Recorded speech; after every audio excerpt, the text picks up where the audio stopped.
বন্ধুরা, আজকে রান্না করছি শঙ্কর মাছের মাখা মাখা করে ঝোল। আমি এখানে কিছু শঙ্কর মাছের পিস নিয়ে নিয়েছি।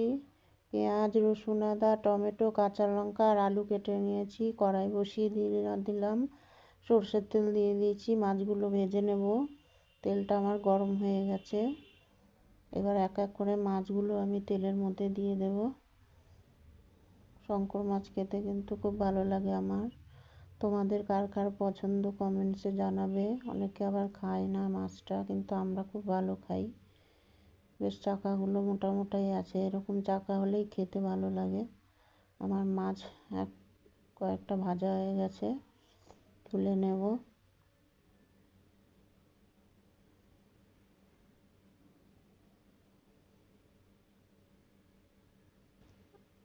দু তিনবারে ভেজে নিলাম, আর এত ফাটছে তেলে, ঠাস ঠাস করে আমি ঢাকা দিয়ে দিয়ে ভাজছি মাছটা। মাছ ভাজা আমার হয়ে গেছে। এবার আর একটু তেল দিয়ে দিলাম। তেলের মধ্যে এবার আমি ফোড়ন দিয়ে দেব। গোটা গরম মশলা, একটু জিরে আর তেজপাতা। এর মধ্যেই আলুটা দিয়ে দেবো, আলাদা করে আর ভাজলাম না আলুগুলো।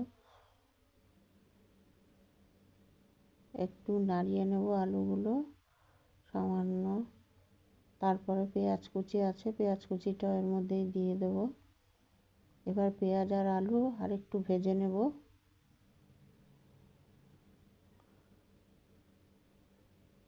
এবারে একটু লাল লাল করে ভাজা হয়ে গেছে। এবারে আমি একটু গুঁড়া মশলা অ্যাড করব। নুন, হলুদ, জিরে গুঁড়ো, ধনের গুঁড়ো, কাশ্মীরি লঙ্কার গুঁড়ো কালারের জন্য দিয়ে দিলাম। আর কাঁচা লঙ্কা, রসুন, আদা, টমেটো পেস্টটাও এবার দিয়ে দিলাম। ভালো করে এবার কষিয়ে নেব। এই রান্নাটা কষা কষা করে খেতেই ভালো লাগে। তো আমি একটু মাখো মাখো করবো, ঝোল ঝোল রাখবো, কারণ ছেলে আমার একটু ঝোল ঝোল মতন খেতেই ভালোবাসে। কষানো হয়ে গেছে, এবার আমি জল দিয়ে দিলাম।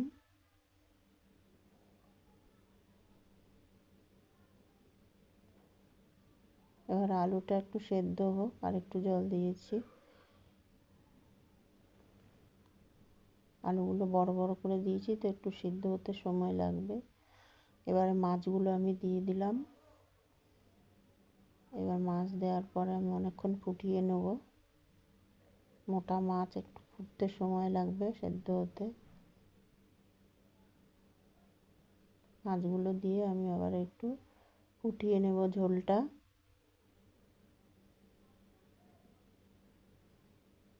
তো বন্ধুরা, আমার রান্নাটা কেমন হয়েছে বলবে। আমি একটু গরম